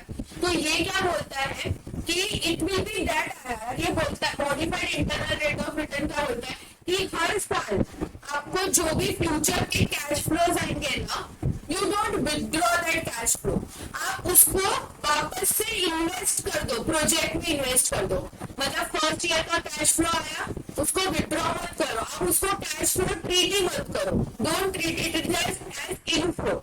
आप उस पैसे को वापस बिजनेस में इन्वेस्ट कर दो. फिर वापस सेकेंड ईयर का पैसा आया, सेकेंड ईयर का आपको इनफ्लो आया, you don't take that inflow, you don't consider it only. आप ऐसा समझो कि आपको इनफ्लो हुआ ही नहीं है सेकेंड ईयर में, और उस इनफ्लो को वापस से बिजनेस में इन्वेस्ट कर दो. अगेन थर्ड ईयर हुआ, थर्ड ईयर में आपको इनफ्लो आया, again you invest it into the business. Like that fourth year and like that fifth year. समझो प्रोजेक्ट का यूजफुल लाइफ है 5 इयर्स का. Okay, useful life of the project is 5 years. तो 5 साल के बाद फर्स्ट ईयर का आया, री इन्वेस्ट किया. सेकेंड ईयर का आया, री इन्वेस्ट किया. थर्ड ईयर का आया, री इन्वेस्टमेंट किया. फोर्थ ईयर का आया, री इन्वेस्ट किया. फिफ्थ ईयर पे आपको लमसम अमाउंट मिलेगा.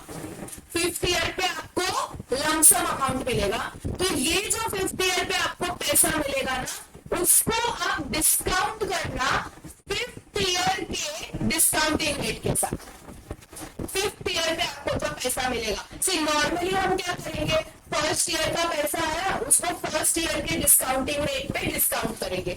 सेकेंड ईयर का पैसा आया, उसको सेकेंड ईयर के डिस्काउंटिंग फैक्टर से मल्टीप्लाई करेंगे. थर्ड ईयर का पैसा आया, थर्ड ईयर के डिस्काउंटिंग फैक्टर से मल्टीप्लाई करेंगे. लेकिन मॉडिफाइड IRR बोलते हैं नहीं, ऐसा मत करो. फर्स्ट ईयर का इनफ्लो का इनफ्लो ट्रीट ही मत करो. Invest it again, second year invest it again, third year invest it again, fourth year invest it again.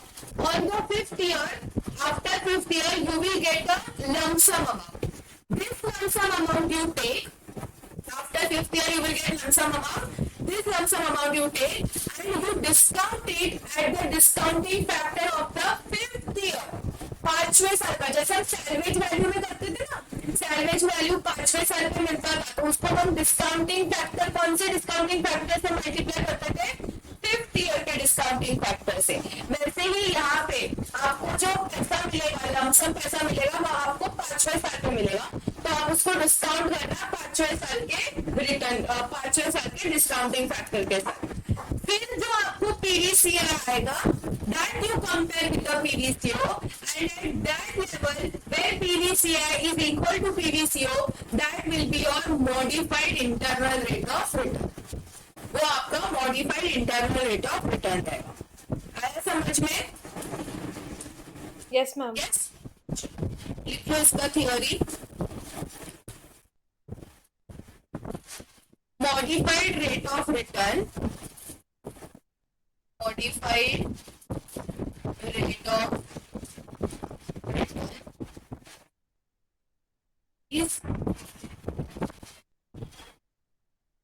is that rate of return is that rate of return which PVCI is equal to PVCU. Under this method,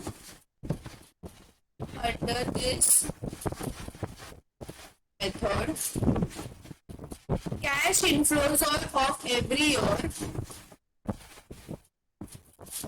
cash inflows of every year are not withdrawn, rather they are reinvested up to the end of the project life. Up to the end of the project life.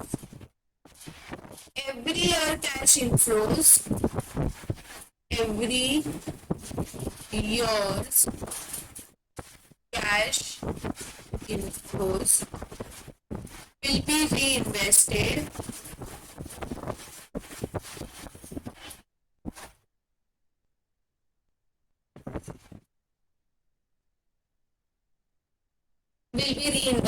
up to the end of the project, up to the end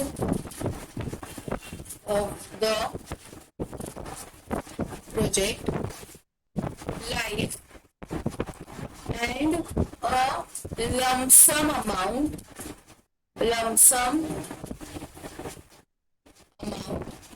is received at the end. Since this will be terminal cash inflow,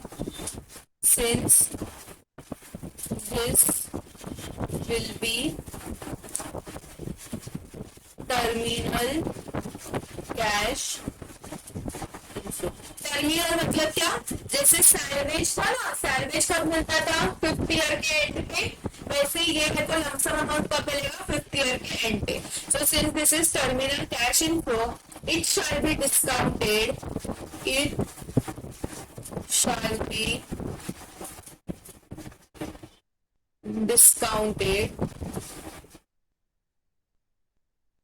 with the last year's discounting factor, with the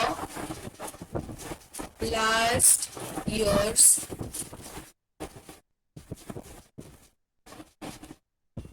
discounting factor to calculate PVCI.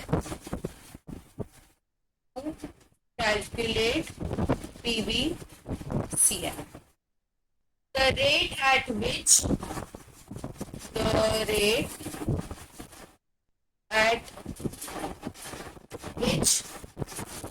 this PVCI becomes equal to PVCO, it is called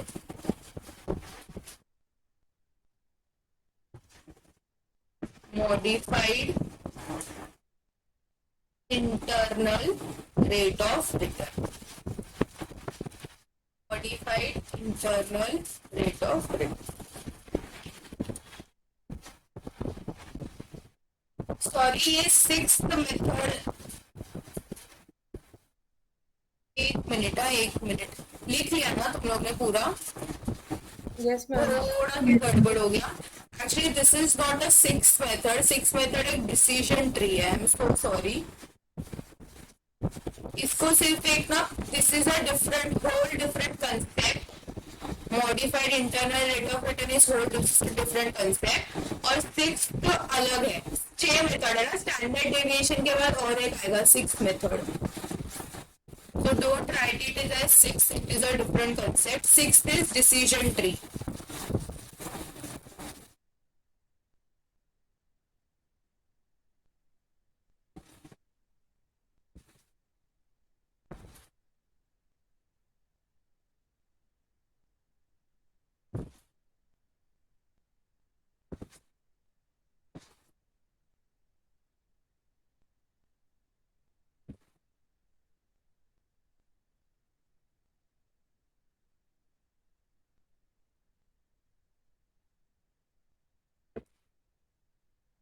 Done, ma'am.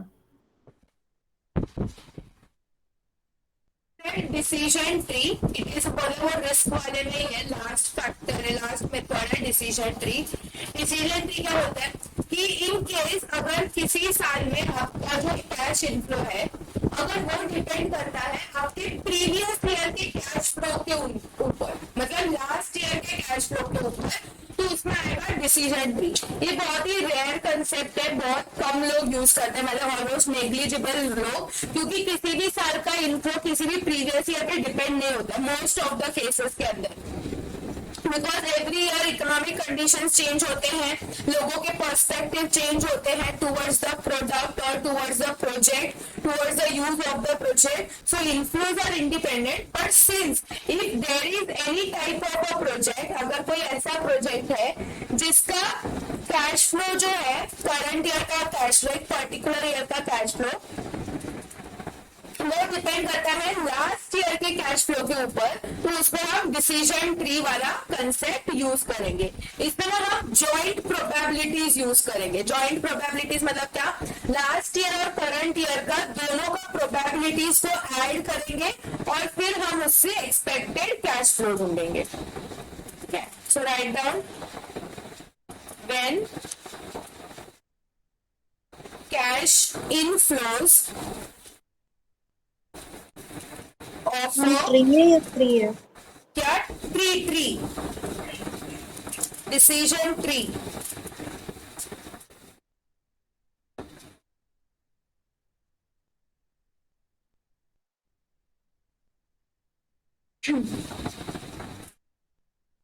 when cash inflows of a particular year are dependent on the cash inflows of the previous year, then decision tree method is used.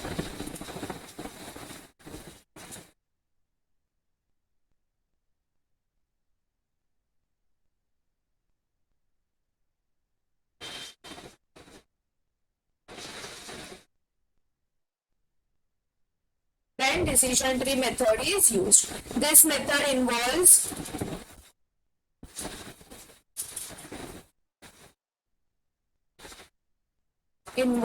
the concept of joint probabilities.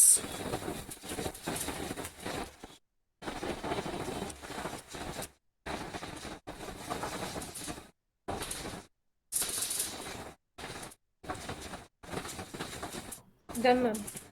Done writing? Last concept आता है, risk वाले खत्म हो गए, last एक concept आता है annuity and perpetuity. ये हमने टाइम वैल्यू ऑफ मनी में भी कवर किया था, बट यहाँ पे वापस एक बार देख लेते। Perpetuity, tell me what do you mean by annuity? What do we mean by annuity? Counting factors. वो तो एन्युटी फैक्टर्स हो गए।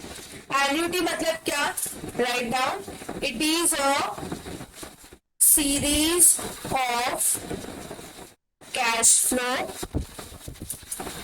It can be either inflow और outflow of same amount. Series है, it is a series of cash flow. It can be either inflow or an outflow of the same amount at specific intervals. At specific intervals.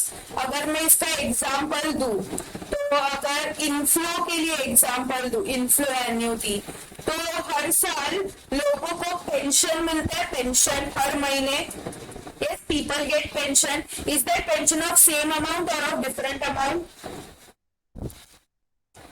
Pension जो मिलता है same amount का है। Salary आगे पीछे हो सकता है, सैलरी सेम अमाउंट का नहीं होगा, लेकिन पेंशन जो है वो हमेशा सेम अमाउंट का ही होता है। ठीक है, तो जो पेंशन मिलता है वो भी कौन से फॉर्म में मिलता है? एन्युटी के, it is called as annuity, क्योंकि हर महीने you will get the same amount. Okay, first of all it is a series of cash flow, आपको इनफ्लो मिल रहा है and it is of the same amount. हर महीने मतलब हमेशा आपको सेम अमाउंट मिलेगा, 10,000 10,000 10,000 10,000 आपके बैंक में सीधा क्रेडिट हो जाएगा। And at specific intervals, intervals मतलब क्या? हर महीने के गैप में, स्पेसिफिक मंथ के गैप में आपको इनफ्लो होगा। अगर मैं आउटफ्लो एन्युटी का एग्जांपल दूं, outflow annuity, then have you heard about recurring deposit? Yes. Recurring क्या होता है? रिकरिंग डिपॉजिट्स के अंदर आरडी बोला जाता है। Yes. Small शॉर्ट टाइम के लिए पैसा रखते शॉर्ट टर्म में 3 साल पकड़ लो, 3 साल के लिए आपको इन्वेस्ट करना होता है, आपको हर महीने सेम अमाउंट इन्वेस्ट करना होता है। या फिर एग्जांपल ले लो एसआईपी का, एसआईपी सुना है? Systematic investment. तो सिस्टमेटिक इन्वेस्टमेंट में क्या होता है? हर महीने मैं 500 रुपए डालूंगी म्यूचुअल फंड्स के अंदर। यहाँ पे रिकरिंग डिपॉजिट में भी मैं बैंक में हर महीने 500 1000 5000 10,000 मेरे को जैसा चाहिए वैसा, but same amount will be invested every month, every quarter, every 6 months, every year. ठीक है, तो उनका इंटरवल जो है वो सेम रहेगा एंड अमाउंट भी क्या होगा? सेम रहेगा। So it forms a part of the annuity. तो राइट डाउन, एन्युटी मतलब क्या? Annuity where same stream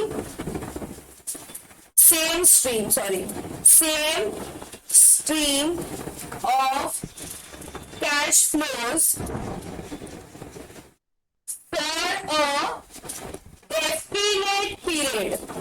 for a definite period। अब समझो आपने किसी प्रोजेक्ट में इन्वेस्ट किया है और उसमें से अगर आपको पैसा मिल रहा है फॉर अ डेफिनेट पीरियड, मतलब 5 साल तक आपको आएगा, 6 साल तक आएगा या 7 साल तक आएगा। परपेचुइटी मतलब क्या? Perpetuity means also same, but here the period is infinite, मतलब same stream of cash flows for a indefinite period।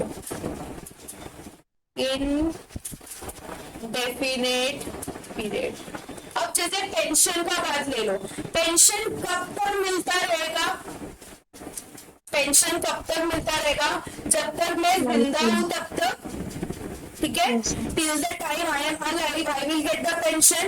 और अगर इन केस मैं मर गई तो मेरे फैमिली वालों को पेंशन, मतलब my spouse will get the pension. ये जनरल होता है ना, अगर हस्बैंड एक्सपायर हो जाते तो उनके वाइफ को पेंशन आता है उनके हस्बैंड का जो गवर्नमेंट में काम कर रहे हैं। राइट, तो pension is there any definite period कि 5 साल 10 साल 20 साल 25 साल तक पेंशन मिलेगा?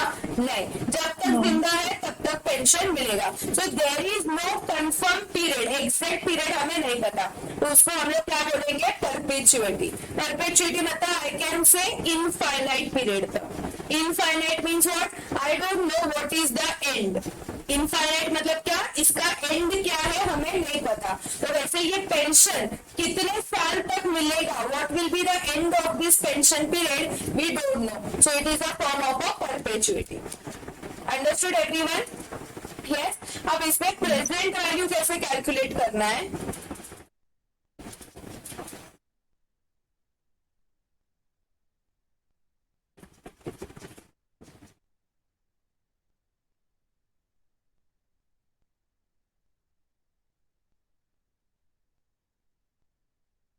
In case of annuity and in case of perpetuity, तो एन्युटी में प्रेजेंट वैल्यू कैसे ढूंढोगे? हमने किया भी है ये। तो अब देखो हम एनपीवी वाला कंसेप्ट कर रहे थे. In that we have written if your cash flows are consistent, if your cash flows are consistent then what you use to do, present value कैसे निकाल देते हैं, cash flow into present value of annuity factor. Yes. Yes, same यहाँ पे आएगा. Annuity में भी present value कैसे निकालेंगे, जो भी आपका एन्युटी का अमाउंट है, एन्युटी का अमाउंट मतलब हर महीने अगर आप 700 इन्वेस्ट कर रहे हो तो आपका एन्युटी का अमाउंट कितना हो गया 500.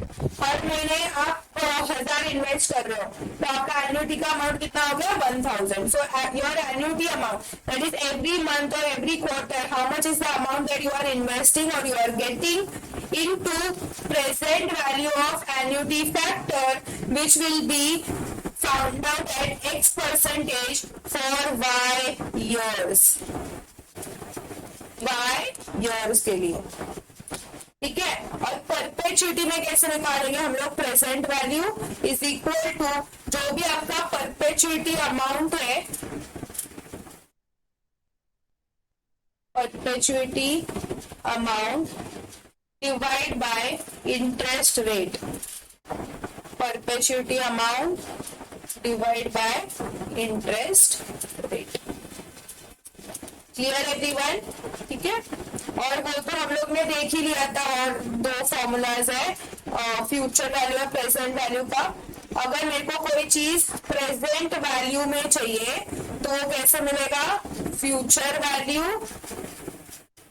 into 1/1 plus r raised to n.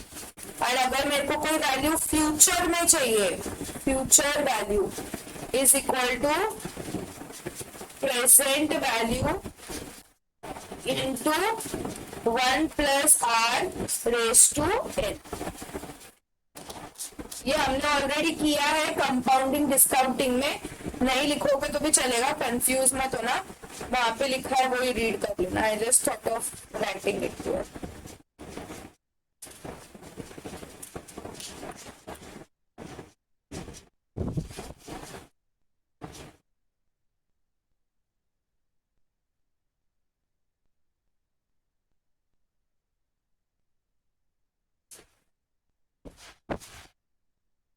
Done, ma'am. Then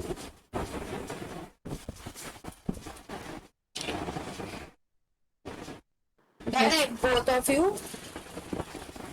Yes. अब थोड़ा सा ये प्रोबेबिलिटी वाले के ऊपर क्वेश्चंस है जो वो लोग पूछते हैं एग्जाम में, थोड़ा देख लेते हैं.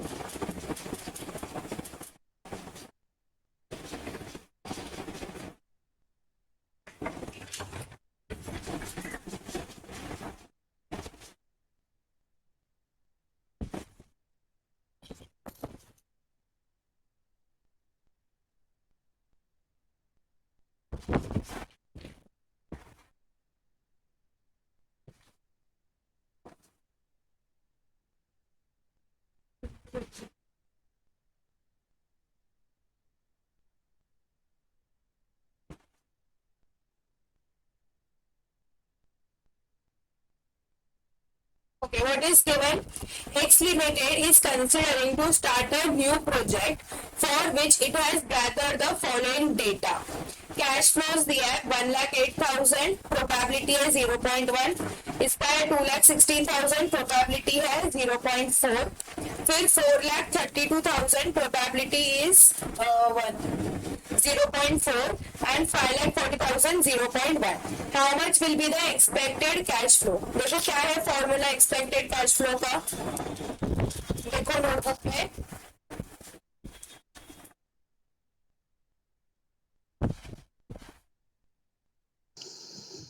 Cash inflow into cash inflow into probability, उसका रिस्पेक्टिव प्रोबेबिलिटी बराबर. Yes, ma'am. तो ये केस में क्या आएगा, अभी इसका कितना है कैश इनफ्लोज, तुम्हें पूछा है सिस्टमेटिक कैश इनफ्लोज ढूंढना है. तो बहुत इजी है, यहाँ पे हम क्या करेंगे, इसको इसके साथ मल्टीप्लाई करते जाएंगे एक्सपेक्टेड कैश इनफ्लोज में. तो क्या आएगा 1,08,000 into 0.1 plus 2,16,000 into 0.4 plus 4,32,000 into 0.4 plus 5,40,000 into 0.1. करो मल्टीप्लाई और ऐड करके बोलो कितना आता है. एम प्लस फंक्शन यूज करना. कैसे यूज करोगे एम प्लस?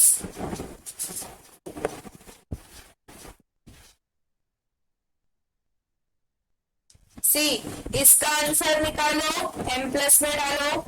इसका आंसर निकालो, एम प्लस में डालो. इसका आंसर निकालो, एम प्लस में डालो. इसका आंसर निकालो, एम प्लस में डालो. मेमोरी रिकॉल करो. Ma'am, 3,42,000. 3 लाख 42,000. नो 24,000. Sorry. हाँ 24,000. 3,24,000. पूछा आया आंसर? हाँ मैम कर दो. आया?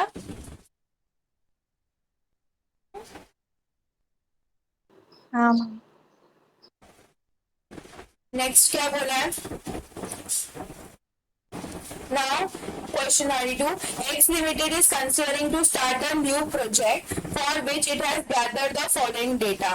NPV बोला कि प्रोजेक्ट के NPV का कितना है. 32 NPV का प्रोबेबिलिटी कितना है? 0.4. 44 का प्रोबेबिलिटी कितना है? 0.4. और 57 का प्रोबेबिलिटी कितना है? 0.2. How much is the risk associated?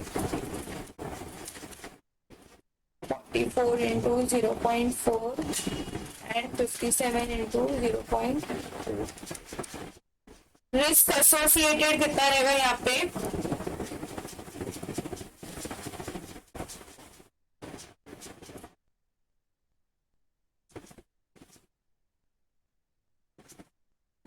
Compute the risk associated with the project.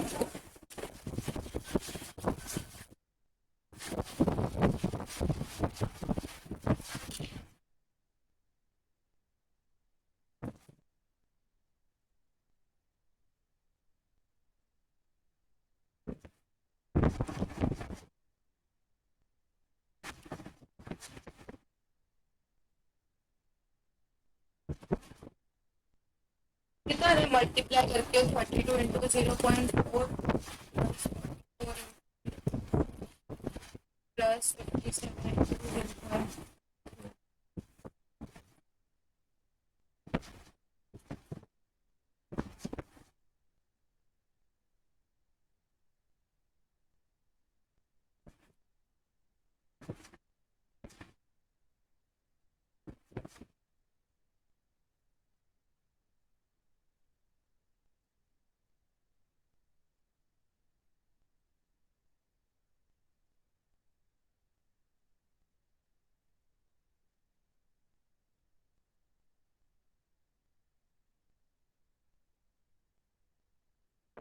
एक मिनट, यहाँ पे रिस्क पूछा है, मतलब स्टैंडर्ड डेविएशन कैलकुलेट करने का रहेगा. Standard deviation.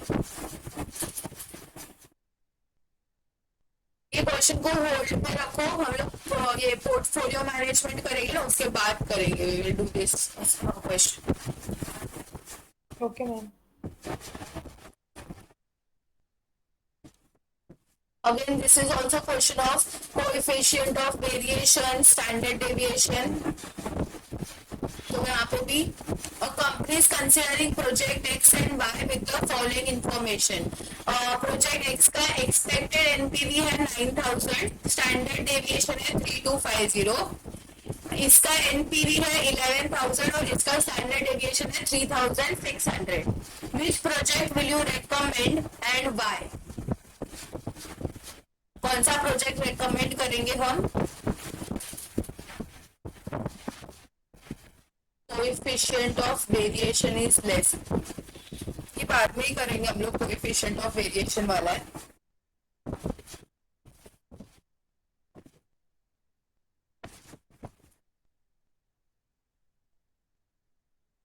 ये तो एनपीवी कैलकुलेट करने का.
following data is available for a project Q. NPV is given 15, 30, 60, 75. Probability दिया है 15 का probability 0.2, 0.3, 0.3, 0.2. The project to calculate the initial investment कितना चाहिए इसको 180 crore का. Then calculate the profitability index of the project. Try करो profitability index of the project. PI निकालने का है. तो पीआई कैसे निकालेंगे? पीवीसीआर अपॉन पीवीसीओ. तो अपने पास पीवीसीओ अवेलेबल है. कितना है पीवीसीओ? 180. पीवीसीआर ढूंढने का है. तो पीवीसीआर इज व्हाट?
देखो यहाँ पे which is important one.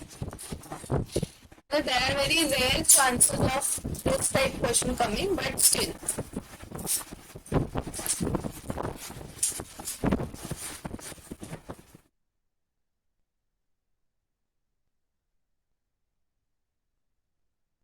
Now see, क्या दिया है? They have asked us to calculate profitability index. How do we calculate profitability index? PI कैसे कैलकुलेट करेंगे? PVCI upon PVCO. क्या अवेलेबल है हमारे पास? पीवीसीओ अवेलेबल है. कितना है? 180. Now what is my task to calculate PVCI. PVCI कैसे आएगा? वो इन चारों 1 2 3 4 चारों का ऐड होके पीवीसीआई आएगा.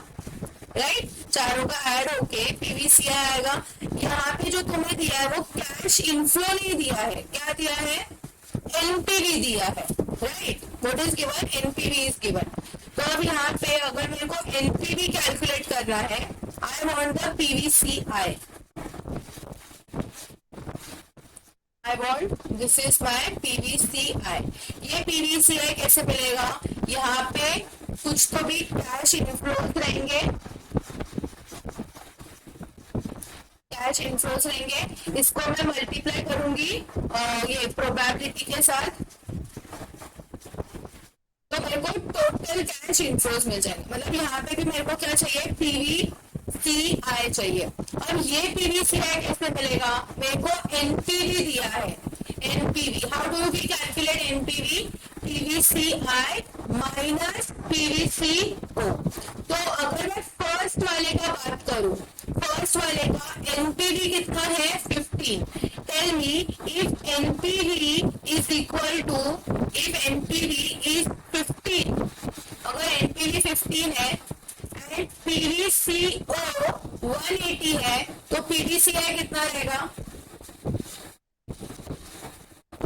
NPV 15 है, NPV is 15 and PVCO is 180. Then how much will be the PVCI? How do we calculate PVCI? PVCO minus NPV. Minus नहीं, ये इधर माइनस में है तो PVCI ढूंढना है, तो ये इधर चला जाएगा, इधर जाएगा तो प्लस हो जाएगा। सो PVCI is equal to NPV plus PVCO। Yes, that means 15 plus 180 कितना आ जाएगा? 195। 195। तो मेरा PVCI कितना आ गया? 195। इसको मैं मल्टीप्लाई करूंगी प्रोबेबिलिटी के साथ, कितना है? अब इसका प्रोबेबिलिटी कितना है? 195 इंटू 0.2। तो 195 इंटू 0.2 कितना आता है? 39। समझा? वैसे ही मेरे को सेकेंड वाले के लिए करना है। अगर सेकेंड वाले का एनपीवी कितना है 20, पीवीसीओ तो सेम ही रहेगा 180, तो पीवीसीआई कितना बनेगा? Again same, NPV is equal to PVCI minus PVCO. So if NPV is 20, PVCI I don't know, PVCO is 180, तो पीवीसीआई कितना आएगा? ये वापस यहाँ पे जाएगा, ऐड हो जाएगा 180 प्लस 20 दैट कम्स टू 200। तो ये हो गया 200। इसके प्रोबेबिलिटी के साथ इसको मल्टीप्लाई करेंगे 0.3 के साथ, तो 200 इंटू 0.3 दैट कम्स टू 60। समझ है? सॉरी ये 30 है, यस 30 है, 30। हाँ मैम। ये 30 है तो ये कितना हो जाएगा? 210। This will be 210 and this will be 63। Okay ma'am but उसको प्रोबेबिलिटी के साथ इनटू क्यों किए? क्योंकि कैश फ्लोज है ना यहाँ पे कि ये एनपीवी का प्रोबेबिलिटी कितना है? इतना।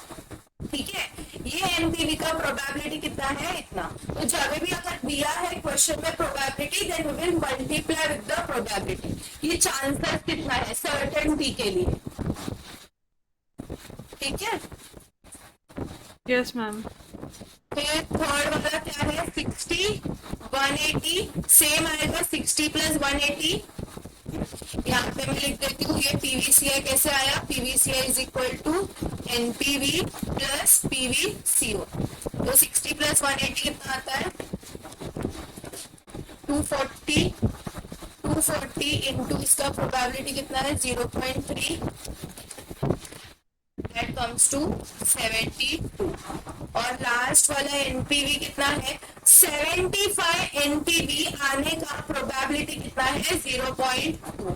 तो 180 plus 75 that comes to 255 into इसका प्रोबेबिलिटी कितना है? 0.2 दैट कम्स टू 51। अगर हम इसका सारे प्रोबेबिलिटीज का, बिकॉज इसका भी टोटल करोगे तो देखो 1 ही आएगा, 1 has to be 1। 0.2 plus 0.3 plus 0.3 plus 0.2 1, it should be 1। तो ये सारे प्रोबेबिलिटीज का करके 1 आता है। तो अब इनको ऐड करो, 39 plus 63 plus 72 plus 51, this comes to 225। अब ये 225 जाएगा यहाँ पे, तो 225 तो कितना आता है? 225 divide by 180, this comes to how much? 1.25। Okay, तो पीआई कितना आया इसका? 1.25 इसका pi.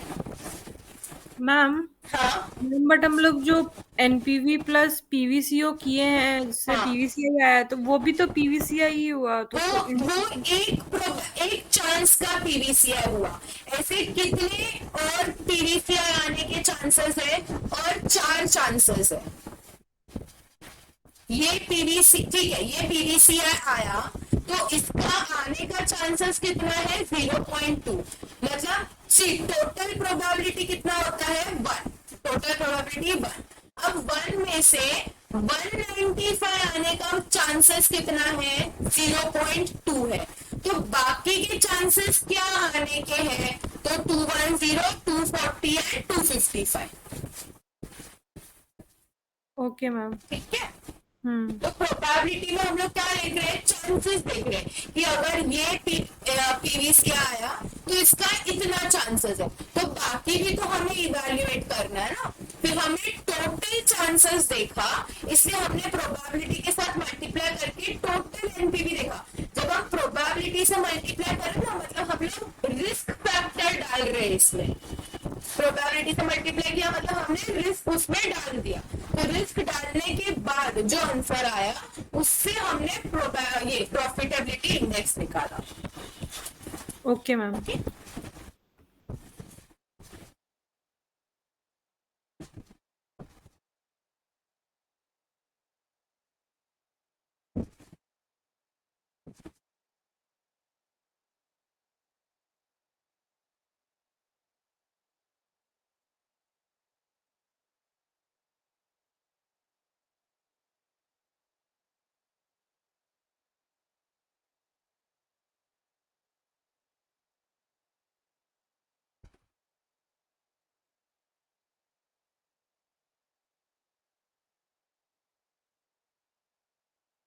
Hand writing.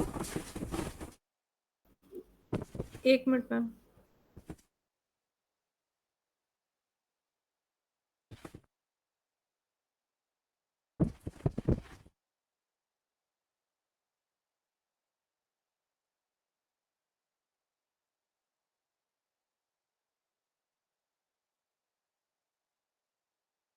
Done ma'am.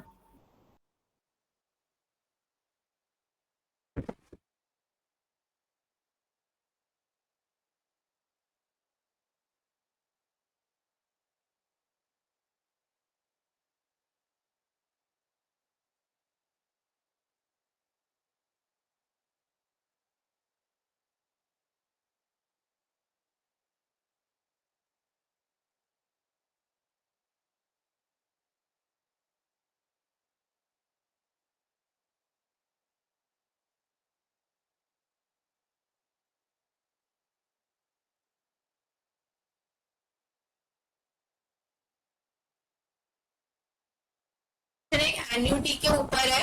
This is on annuity. A company can obtain an asset on lease by paying 5 equal lease rentals annually. 5 equal lease rentals annually. तो 5 equal lease rentals, this forms part of the annuity. मतलब same amount at same interval. The amount is going to be same and it is annually every year, so duration is also same. Such lease rentals are payable at the end of the year. Now the leasing company desires a return of 10% on the gross value of the asset. The tax rate is 40%. Cost of capital is 9%. Now the cost of asset का cost कितना है? 7,61,090. Calculate the lease rental payable by the company each year.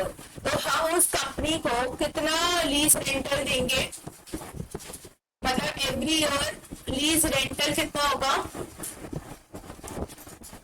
Cost of the asset, उसको हम divide करेंगे। Divide cost of the asset divide by present value of annuity factor.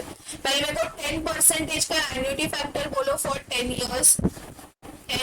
5 years ना। 10% for 5 years. What is PVAF of 10% for 5 years? कैसे निकालेंगे? 1 divided by 1.10 is equal to m plus 2, 3, 4, 5।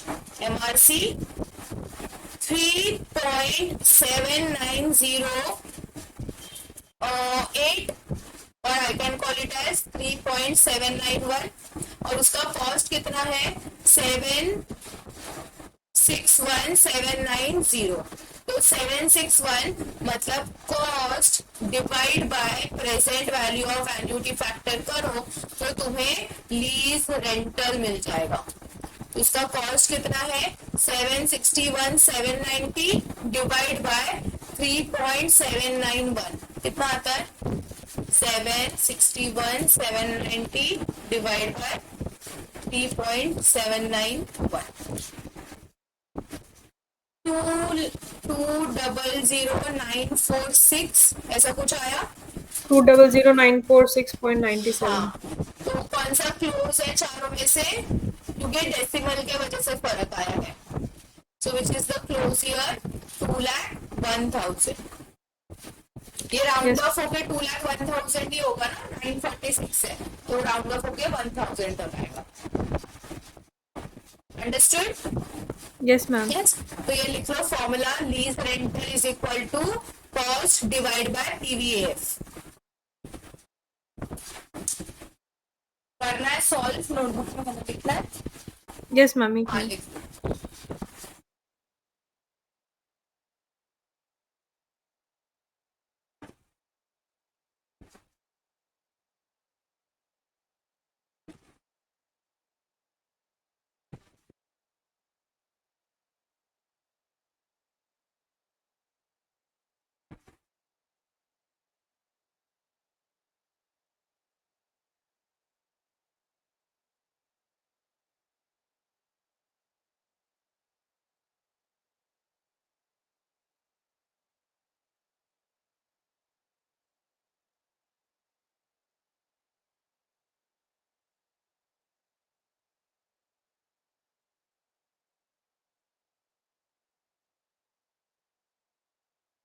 Done ma'am.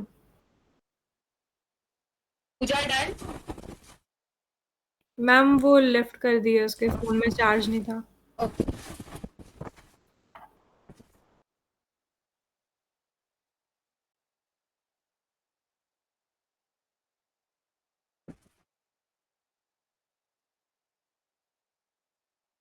एक loan वाला देखो क्या दिया, X limited faced with the decision to purchase और acquire on lease a machine. या तो वो मशीन परचेस करे या वो मशीन लीज करे। तो उसके पास दो डिसीजन है। पहला क्या है ऑप्शन 1 आइदर टू परचेस और option 2 either to lease. The cost of machine is 5,07,860. Machine का कॉस्ट कितना है 5,07,860. The asset can be financed by taking a loan on which interest is payable at the rate 15% and loan will be paid in 5 equal installment inclusive of interest. The tax rate is 40%. Assume loan installment is payable at the beginning of the year. अब यहाँ पे तुम्हारा annuity factor क्या आ रहा है beginning of the year. Then what will be the loan instalment amount for each year. ठीक है, अब थोड़ा सा इसमें ट्विस्ट है कि आपका लोन अमाउंट क्या पूछा है, what will be the loan instalment for the each year. Now see here you are going to pay, मतलब लीज वाला तो छोड़ो, यहाँ पे बोला है कि वो परचेस कर रहा है।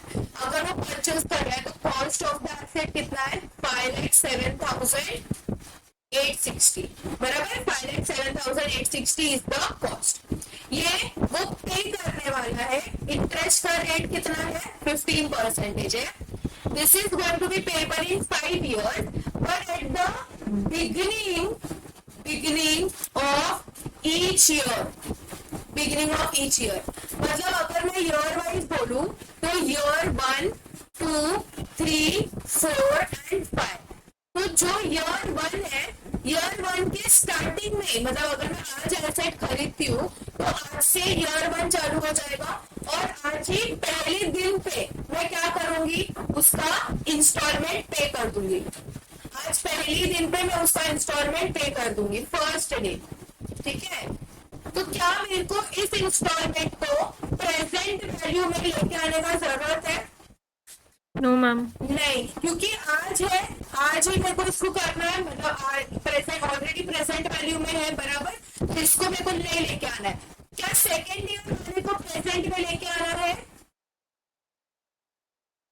सेकेंड ईयर वाले को प्रेजेंट में लेके यस आना मैम। पड़ेगा, यस। थर्ड वाले को लेके आना पड़ेगा, यस। यस। फोर्थ वाले को लेके आना पड़ेगा एंड फिफ्थ वाले को लेके आना पड़ेगा। मतलब कितने इंस्टॉलमेंट्स को लेके आना पड़ेगा? 4 4। इंस्टॉलमेंट को लेके आना पड़ेगा। तो यहाँ पे जो आपका present value of annuity factor रहेगा, that will be for how many years? 4 4 years. years। ठीक है, so this is the important part read करने का। अगर बिगिनिंग ऑफ द ईयर रहेगा, तो प्रेजेंट वैल्यू 4 साल के लिए, मतलब -1 हो जाएगा। And if it is at the end of the year, तो फिर जितने ईयर्स दिए हैं उतना ही ईयर्स आएगा। ठीक है, तो अब यहाँ पे कितना आएगा? Present value of annuity factors, find out present value of annuity factor 15% for 4 years, 15% for 4 years.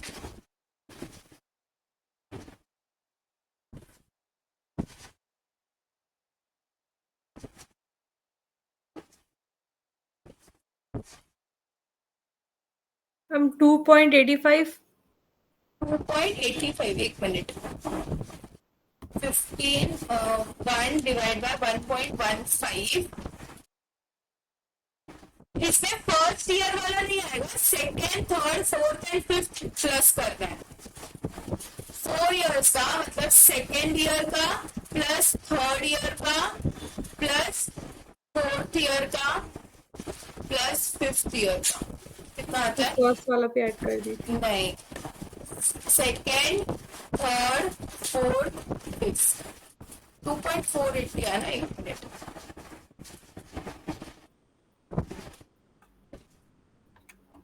1 divide by 1.15।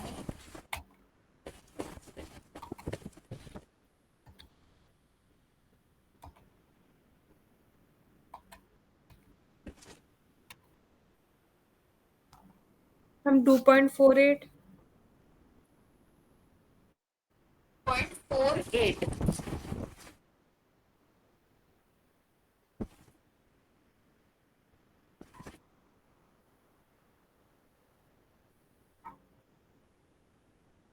2.48 plus 1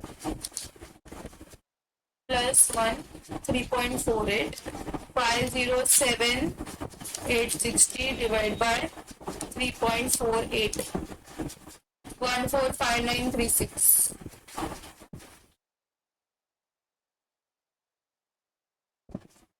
हमें हम लोग आंसर आ गए।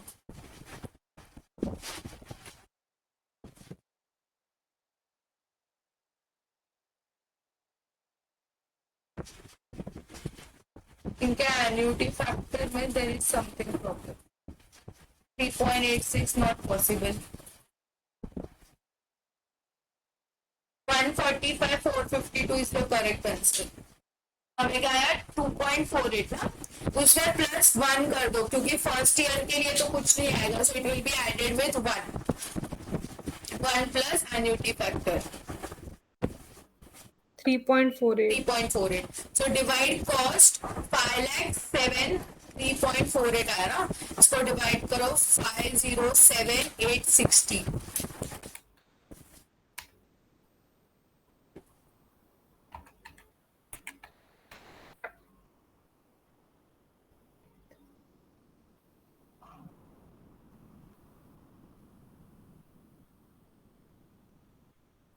मैम 1,45,003 936 कुछ 1,45,936। तो भी आता है, yes so which is ma'am. The closest? 145 452।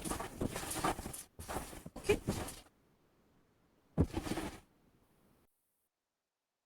वही है, सेम है। अभी तो हमने किए थे full question, correct? Yes ma'am. So that was the end of your capital budgeting. ठीक है, यस मैम। कल हम स्टार्ट करेंगे या तो कॉस्ट ऑफ कैपिटल या तो कैपिटल स्ट्रक्चर, दोनों में से देखते हैं। Okay ma'am.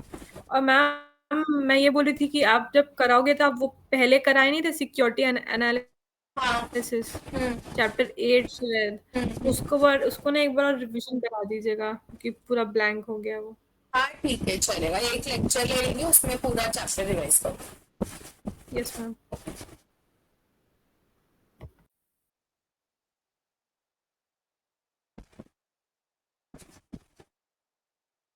चलो, we stop for the day, we'll continue tomorrow. Okay ma'am. Bye ma'am. Bye.